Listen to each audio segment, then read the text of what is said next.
No drive-through events this year. The State Fair of Texas is full on starting tomorrow. One of the main fun focuses of the fair is the food, of course.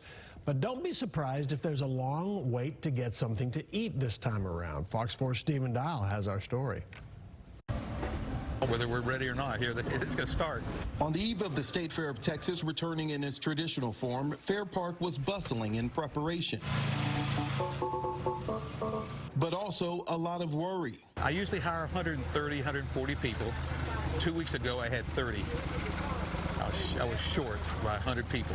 Jack Pyland owns Jack's French Fries. His family has been working the State Fair of Texas for about 70 years. He says, like restaurants, retail, and other businesses, he's feeling the effect of this year's labor shortage. Moments before our interview, people were turning in their applications. This week, he's hired 40 employees and is still short. You haven't had to deal with that ever. The fair is a major moneymaker for families like Pyland's. Last year, he worked the COVID-restricted drive-through fair. He barely broke even. There was no revenue. It was just, you know, all the revenue we made it took to do the drive-through. There wasn't any really profit in the thing. We just tried to keep the brand alive. On the other side of Fair Park, we met the owners of Fernie's Funnel Cakes and The Dock. Jonna, Chief Financial Officer. Chief Frying Officer. Sisters Joanna McKee and Christy Arpaio are excited about the full return of the fair.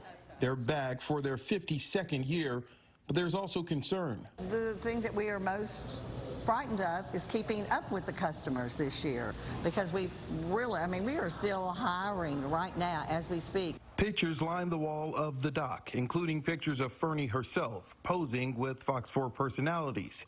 This will be the first fair without her. She died in June. Her daughters hope, despite the challenges ahead, they can still honor their mother and father this fair season. If we can make it to maybe noon tomorrow, we may sit down and cry, but it could be for a variety of reasons. We might be crying because we don't have staff. We might be crying because we have too many customers. Stephen Dial, Fox 4 News.